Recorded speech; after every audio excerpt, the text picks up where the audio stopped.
The Grevy zebra, also known as the imperial zebra, is the largest living wild equid in the world. Listed as endangered by the IUCN Red List, it is also the most threatened of the three zebra species, with the other two being the mountain and the plain zebra. Tune in to this episode to learn more about the work being done by the Grevy's Zebra Trust. So, welcome to the podcast. It's a pleasure to have you on. So, before we talk about the Grevy Zebra Trust, why don't you guys introduce yourselves a bit? Hi, I'll go first. Yeah, my name is Damaris Lekiluai. I work for Grevy Zebra Trust as a women empowerment project officer, and I've been in the organization for the last 8 years. And my name is David Kimiti. I'm the Director of Research and Wildlife at the Grevy Zebra Trust. I joined in early 2021. So, about 3 years, almost 3 years there. So, that's. What is the idea behind the Grevy Zebra Trust, and what is the organization's long-term vision? The Grevy Zebra Trust sort of was born out of a desire to keep tabs on the population of the endangered Grevy zebra in northern Kenya. We started off initially as part of a project, a master's project by Belinda Lowe, I think, when she was working with Earthwatch, and collecting data in areas outside Lewa Wildlife Conservancy and trying to understand the population of Grevy zebra outside the conservancy. And that sort of morphed its way into a project, a standalone project that then in 2007 led to the founding of the Grevy Zebra Trust. So that's basically how the trust came about. And the vision of the Grevy Zebra Trust is to have stable and increasing populations of Grevy zebra living in harmony with community members in healthy and thriving rangelands. And that's the long-term vision of the Grevy Zebra Trust. So not just the numbers, but also living with the communities that they are in currently, in sort of a really balanced form and on healthy rangelands. How many species of zebras are there in the world, and where they found, and what makes the Grevy zebra so special? So there's multiple species. I think currently we recognize 3 living species. So the Grevy zebra, the plain zebra, and the mountain zebra.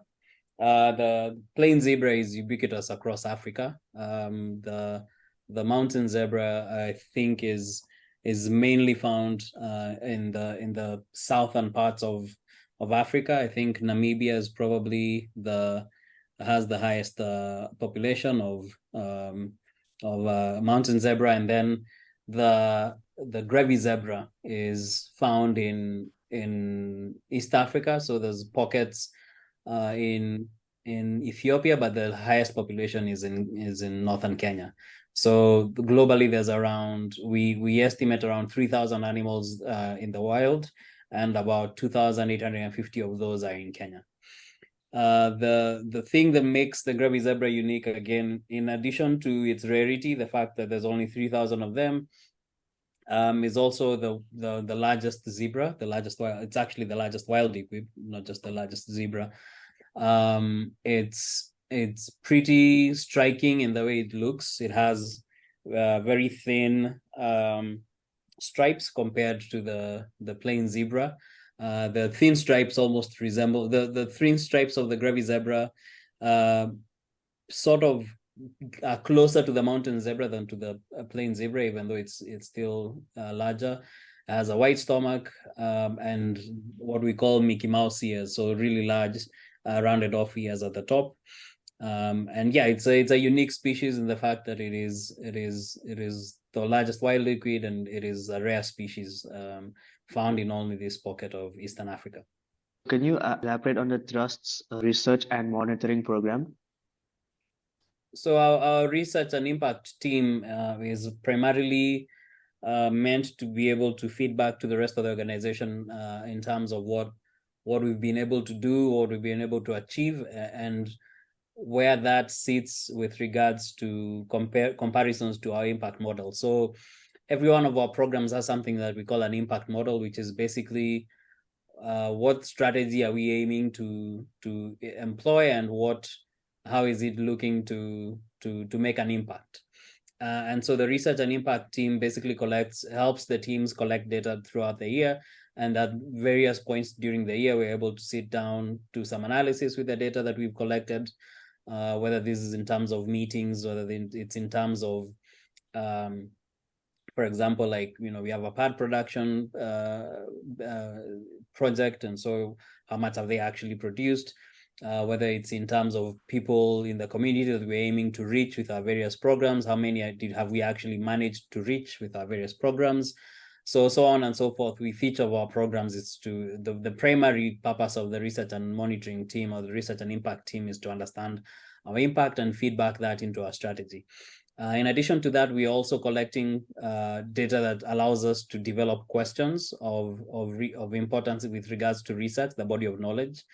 And then this is fed back. Currently, we don't really have the capacity to do independent research, so publications ourselves. So what we do is we partner with various schools, and especially ones that are already having funds that are looking for projects out here, and we partner with them. We present sort of the questions that we're interested in to them, and then they're able to carry out the research for us. Sometimes we get funding to carry out some longer term research ourselves, whether this is, for example, right now we have a collaring program, collaring project that we put collars on 20 animals, a few months ago. And the idea is that over the next 2 years, we'll be collecting that data, and we'll be able to analyze and look at how animals are moving in relation to various resources in the landscape. We also have a lot of citizen science type events, and we'll talk about that, I think, later during the podcast. But the research and impact team's job is basically to tell the organization, are we doing what we said we were going to do? That's in a nutshell what our purpose is. So what are some research challenges you face in the landscape? I think the biggest one right now that has been an issue the last few years has just been the climatic variability has gone a bit haywire. So usually with a lot of research, you're trying to really correct for as many variables as you possibly can. So you're looking at things like, for example, wet season versus dry season, just so that you're able to understand whether your impacts have a difference depending on the season. But then when you have a 2.5-year drought, you really don't have any wet or dry seasons. And so collecting data in a scenario like that becomes quite challenging. Another challenge that we have is also because, again, of those climatic variables. One of the things that tends to happen in a lot of these pastoral communities is inter-community conflict, and because of that, it makes it a little bit difficult for us to know when to go to certain places. If there's conflict there, then we are probably not able to carry out as much long-term research in those places as we could. Then also in terms of challenges, there's also skews with regards to what funding organizations are looking to fund.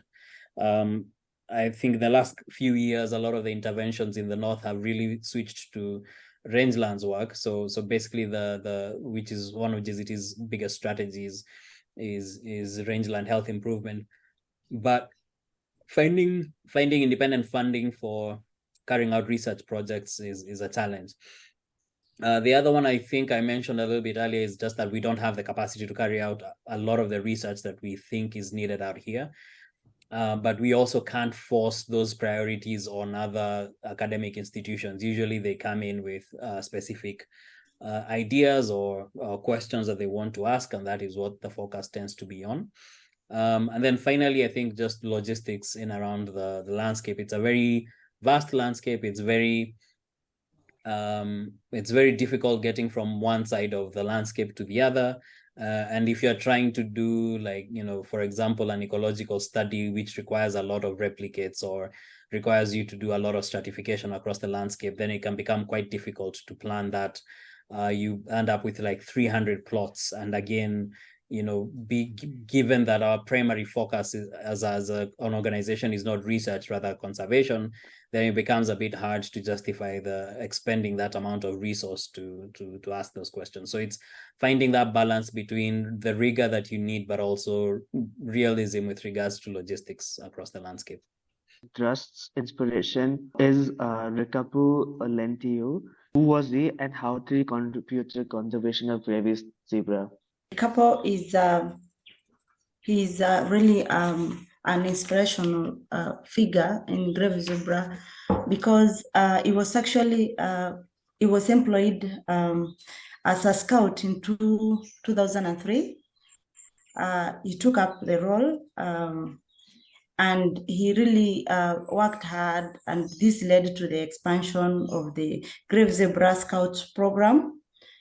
And he really worked hard to making sure that the species, the Grevy Zebra species, is positioned as a flagship species in the northern Kenya. And through his leadership or his dedication towards conservation, he now became, our foundation pillar in the organization. And Erikapo is really like, although he left us, but he left us happily.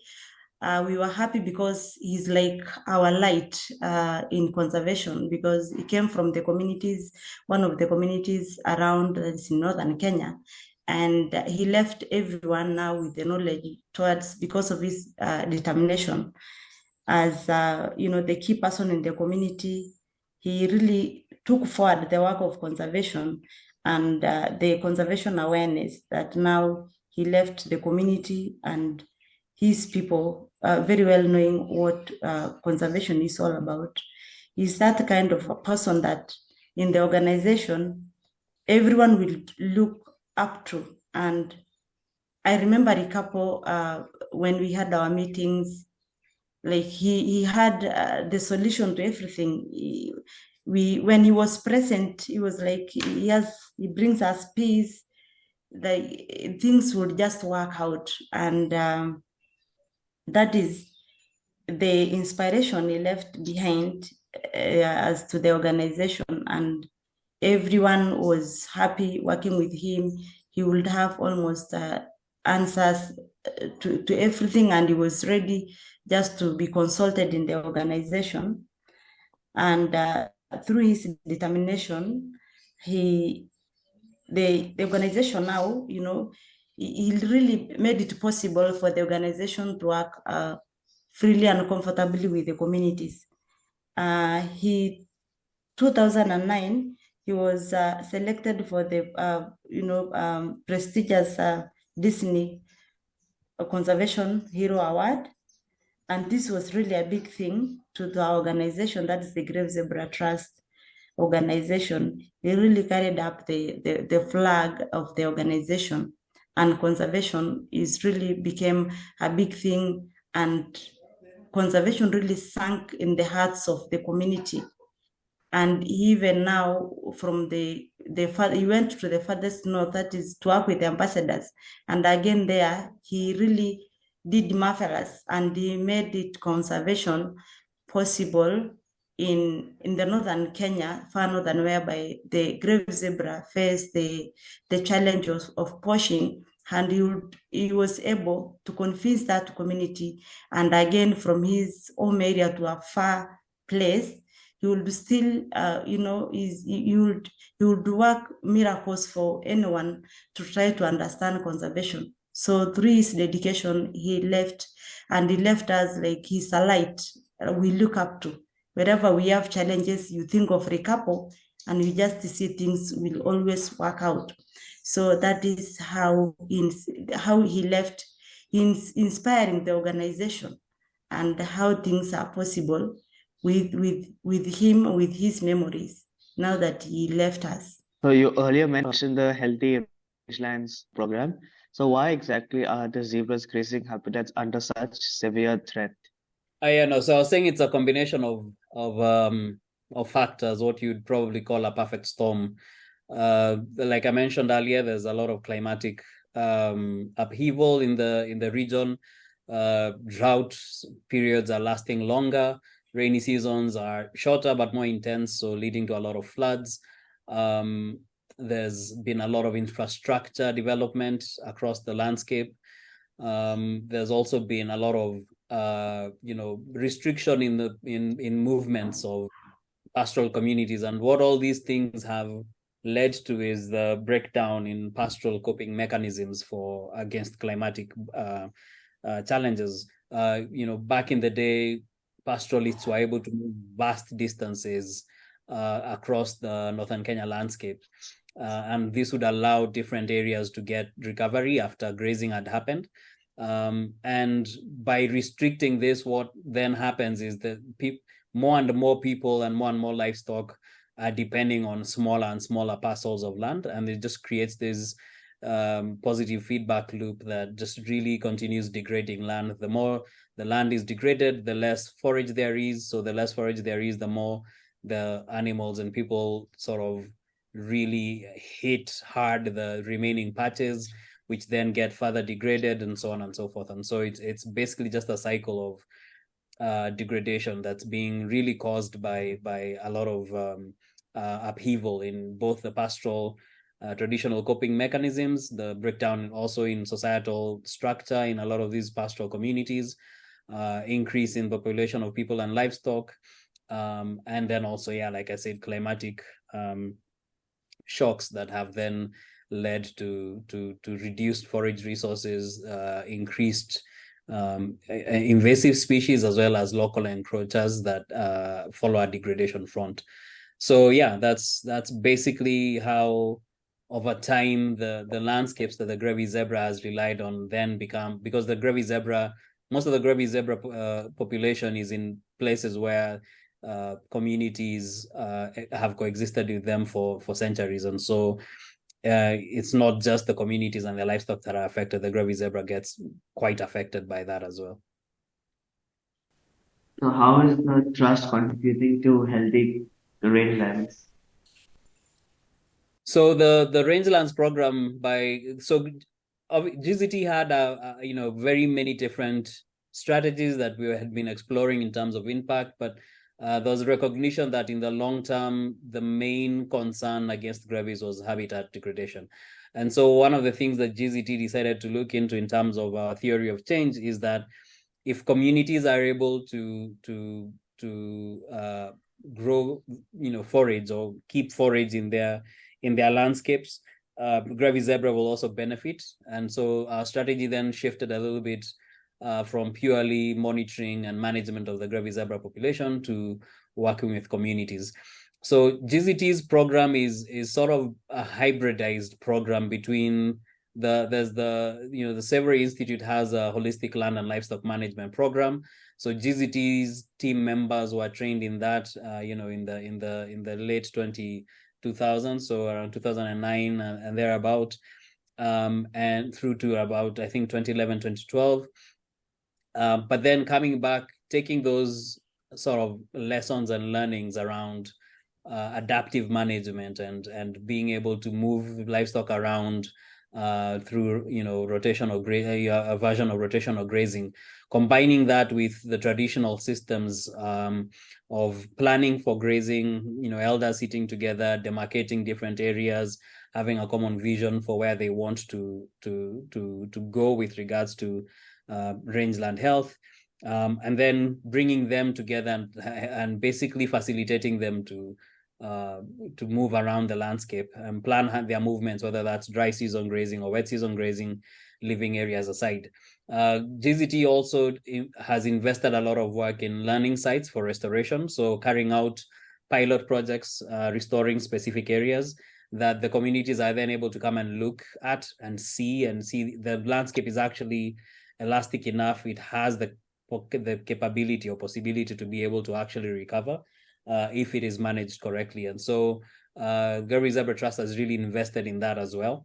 And then training, community leaders, training county governance, which is the devolved unit of governance in Kenya at the county level, training county executives that make decisions around rangeland management, and then exposure towards taking community members and county government members to places where people have been doing successful grazing planning, successful rangeland health, management, successful restoration programs, and then coming back and encouraging them on a volunteer basis to implement those activities. So that's basically the impact model, if you will, of our rangelands program.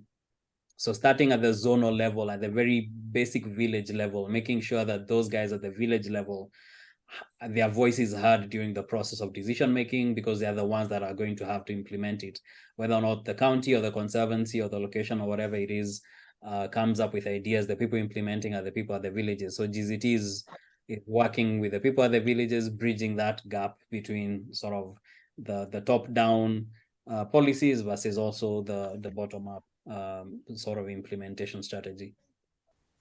So, what is the Lamu Port South Sudan Ethiopia Transport Corridor, and how does it affect the Grevy zebra?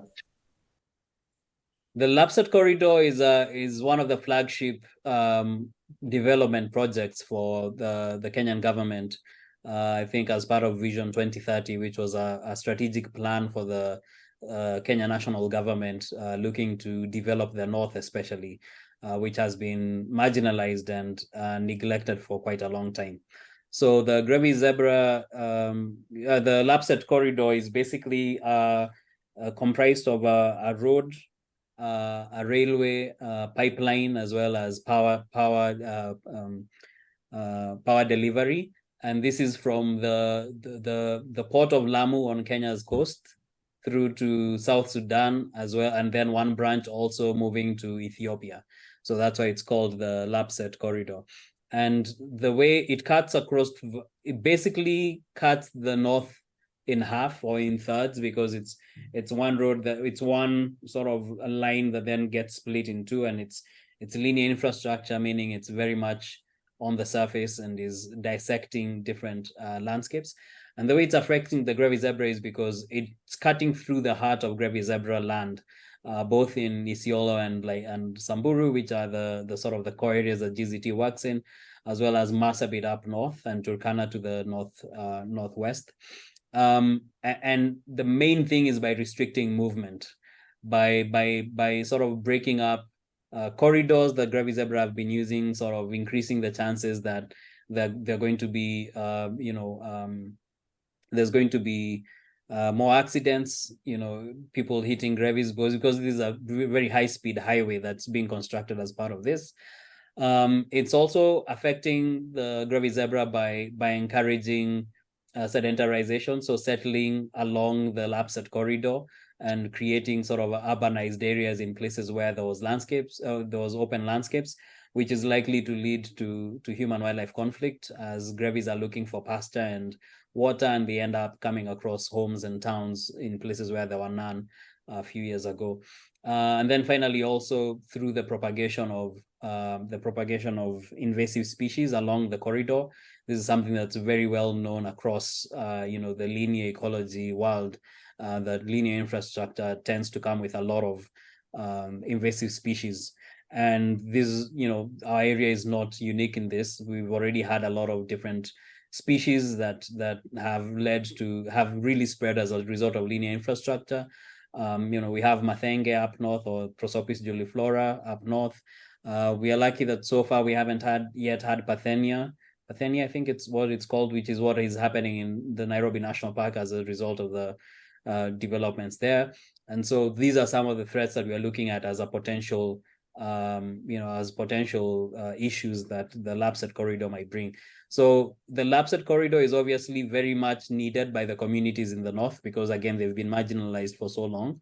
It's just a matter of finding out how we balance that with the needs of the wildlife, not just the Grevy zebra, but also things like lions, elephants, giraffe, animals that are moving long distances and have to cross across this infrastructure on a day-to-day basis. So it's just finding that balance and what we need to mitigate any negative impacts.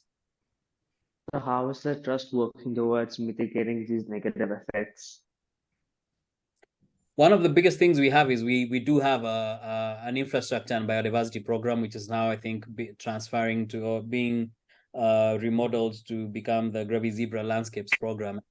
One of the main things that we've been able to do is through our biodiversity and infrastructure advisor is to look at potential threats, especially carry out specific studies, looking at how, for example, specific areas will affect Grevy zebra movements.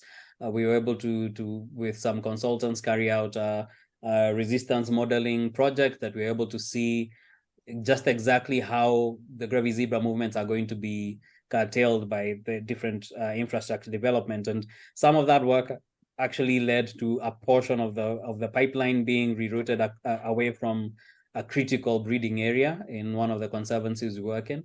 And currently we are still in very deep conversations with the agency involved itself, the LAPSET agency, but also the Kenya National Highways Authority, which is in charge of primarily the road, which is obviously the biggest one when it comes to the linear infrastructure there.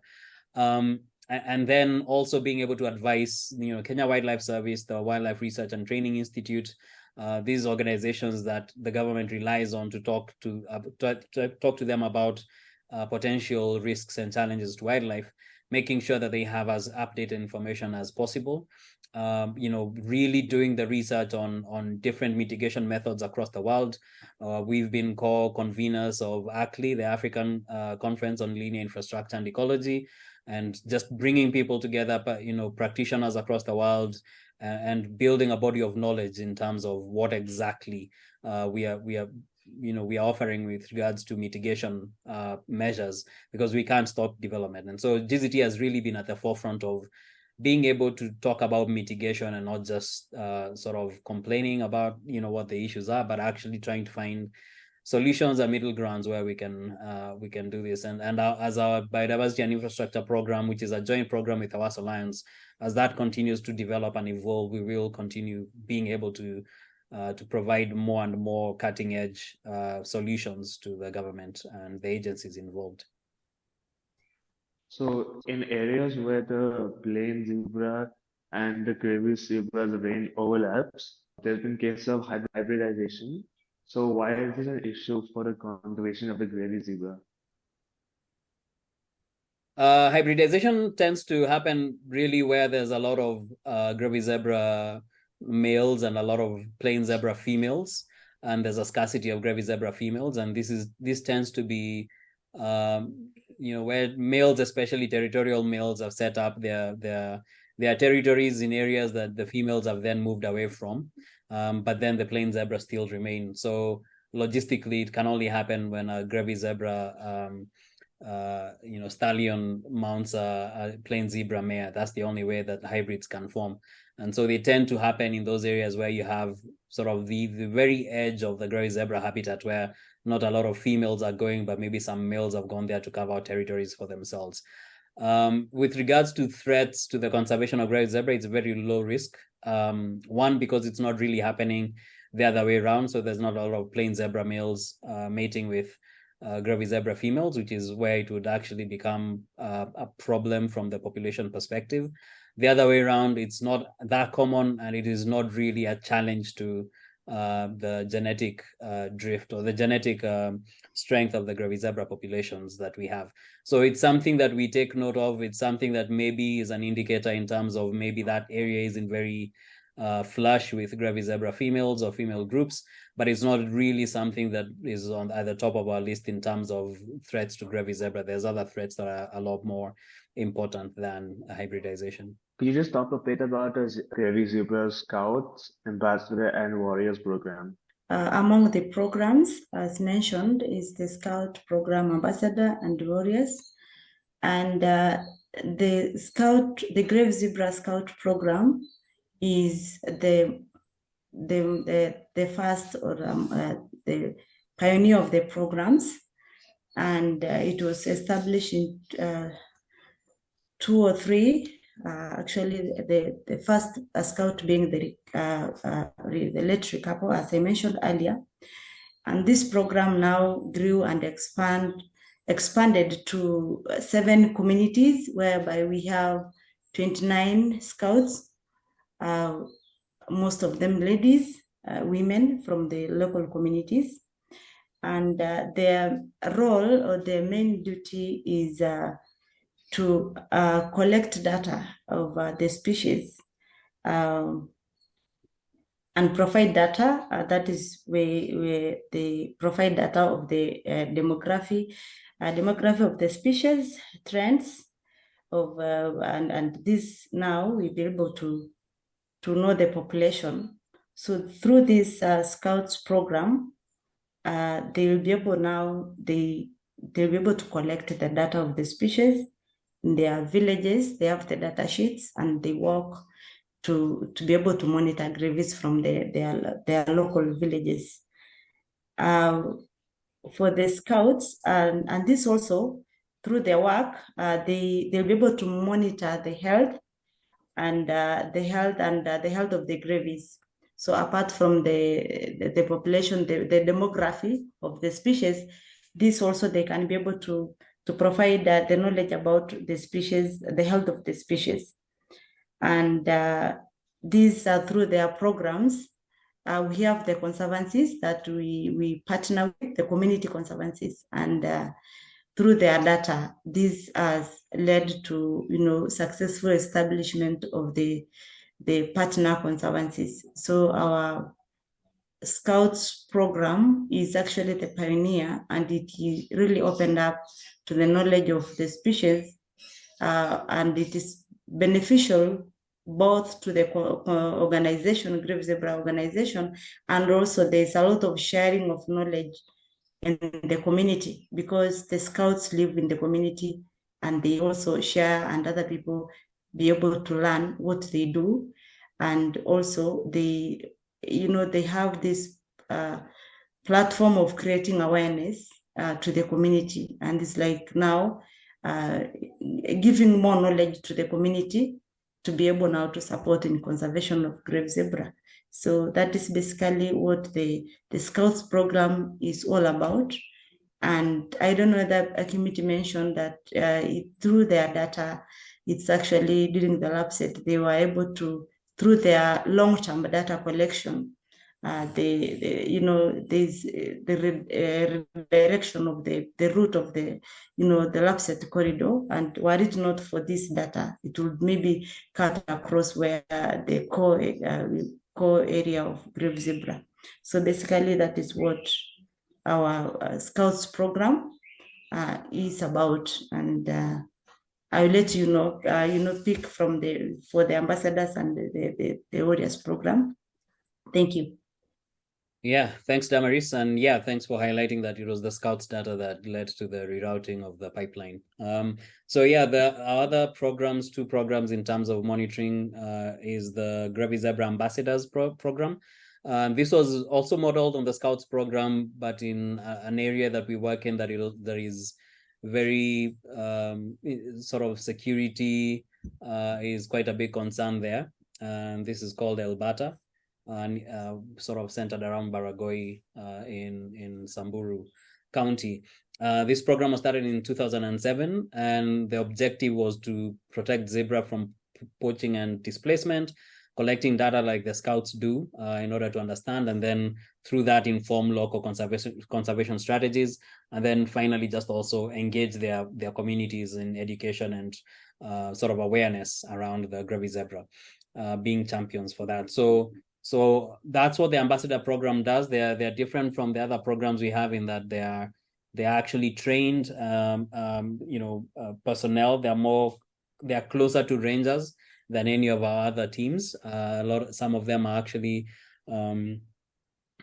trained by the government through the Kenya Wildlife Service, and they're armed by the government as well. And they work with the county conservancies in those areas. They also work with what we developed called the Elbata Conservation Council. And this is a team of stakeholders from across the Elbata region who come together to discuss security issues and basically try and promote peace amongst the different communities in that area.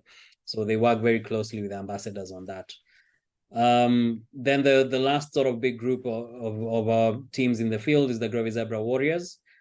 These warriors are, young men from the Laisamis region. And the reason we needed warriors in that area is because it's a very harsh terrain. It's a very unforgiving landscape. And really the people that were best placed to be able to monitor in that really harsh landscape were the really young Morans, the warriors that are already, it's part of their culture and their lifestyle, being in those difficult spaces. And so we employed a team of Morans in Laisamis region, which is in Marsabit, in 2012, who have then since transitioned. That first group has since transitioned into grassland champions, so they now help with rangelands work, and so they've been replaced by a new group of Morans, following sort of the cultural graduation from warriors to elders. So now a new fresh crop of warriors has been initiated, and so we've now employed another set of 10 warriors from that new age set. And these teams are also collecting data. They're using mobile phones, so similar to the ambassadors and similar to what the scouts are now starting to do in December, which is collecting Grevy zebra data through mobile phones, a mobile phone application called Smart, the spatial monitoring and reporting tool. And so that's what they primarily use to do their patrols and enter their data. The data comes back to us and we're able to feedback. They give us first-hand information when the body condition of the Grevies are started to drop, and we're able to intervene and carry out supplementary feeding as needed, or if it's vet intervention that is needed. These teams on the grounds are the ones that are able to pass that information along, and we're able to strategize and intervene from management. So yeah, these teams are the backbone of the Grevy Zebra Trust. Without them, a lot of our work would be very much impossible, and so they are the bedrock of everything we do. And is there any project being run by the trust which we've missed? Yeah, thank you. Other projects that the organization support, we call them the community support programs. That is the women program, and the women program is actually it's more of a project because it is basically a project to support women on this very unique need of women. As I said earlier, most of our scouts, women scouts, most of them are women, and we realize that their conservation actually is giving women voice in the community.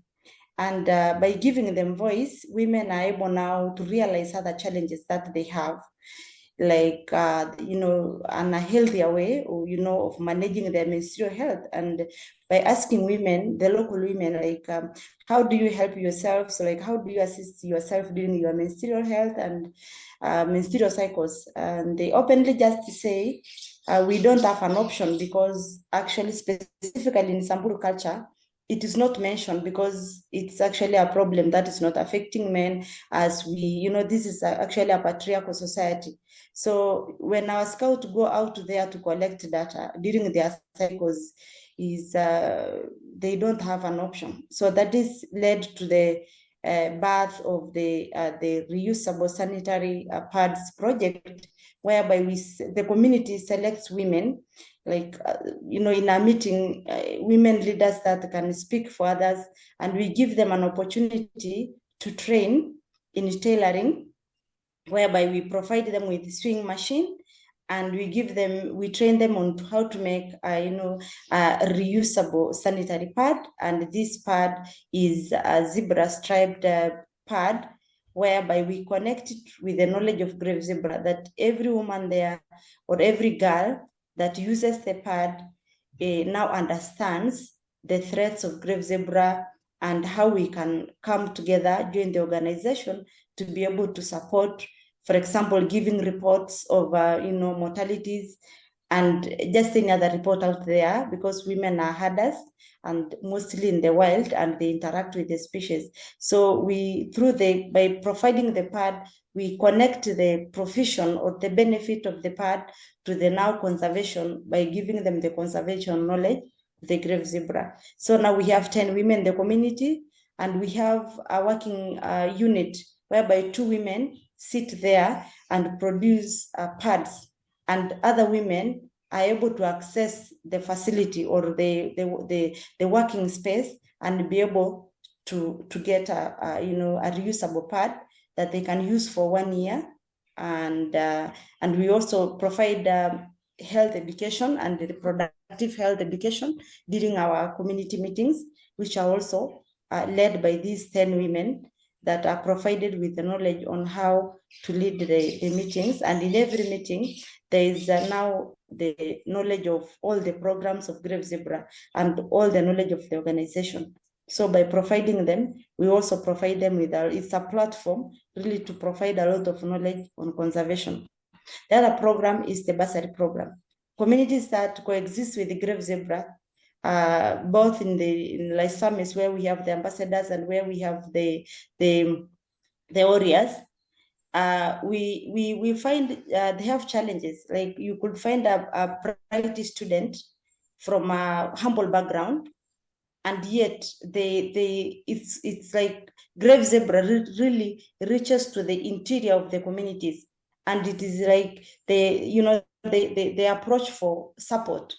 And as an organization, because we conserve through communities, we found that it is really a need that we cannot, we really have to, although it is not a major, but this need of these bright students, we can be able to support when we have funding, and just support them to get knowledge.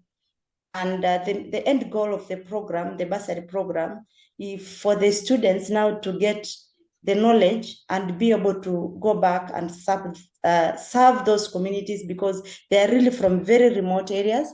Others, they don't have doctors, and these students, you find that their dreams is like, I go back to my village after my studies and become a nurse and help my community. Others will want to do conservation. And through this program, we now have a lady pilot that her dream is really to conserve graves from the above. Like this young star was really, when we took her the first time, we asked her, what is your dream? My dream is to empower the girls and motivate other girls, because there are very few girls. I am among the first girls in my village to go to a secondary school. And also because I already now love grave zebra, because I have learned a lot about from them. And the species are really, they need a lot of support from my area. My dream is to become a pilot, so that I can monitor graves from above, and also I can motivate other girls that even girls can really do extraordinary things. And we hopefully hope that she'll be the first girl, lady pilot in the northern Kenya. And this is really an achievement we look up to through conservation, and we hope this really take the conservation knowledge deep into the roots of our communities, and it will just be a big thing. And we hope that conservation will be now a dream for everyone through the impact of this scholarship program. Yeah, thank you. And my final question for this interview is that how can individuals contribute to the Grevy Zebra Trust? I think from an individual perspective, there's a couple of things. I think the first one is just in terms of awareness creation. I think the fact that the Grevy zebra is not very well known poses a challenge when it comes to policy and goodwill, because a lot of people don't even know what it is. And so it's just really, we're really trying as hard as we can to educate people about the Grevy. So it's people just getting involved in the material, getting involved in seeing what is being put out. And then through that, hopefully supporting the organization where possible, those that are able to support it financially. We have donation streams that people can actually just go to and support us directly. And anything that, any donation that is made is actually very impactful for us. we actually rely a lot on small donors as opposed to large donors for a lot of our programs. And so any small donation from individuals will make a big difference. Sharing our materials online, sharing our posts, just sort of getting the message across from our social media and other types of media about the Grevy zebra and the work that we are doing is going to be a big thing. And then every couple of years we carry out the Grevy zebra rally, which is a citizen science census, and obviously ordinary citizens can get involved in that. It's not set aside for scientists, and so ideally also that's something that individuals can get acquainted with. And then we always encourage people that are on safari, that are visiting northern Kenya, to really seek out the organizations that are conserving Grevy zebra. So not just the Grevy Zebra Trust, but also places like Lewa, places like Borana Conservancy, a lot of the conservancies in Laikipia. If you're visiting the Samburu National Reserve, Buffalo Springs, Shaba, really just taking an interest in the Grevy zebra and the other species that are only found in the northern part of Kenya.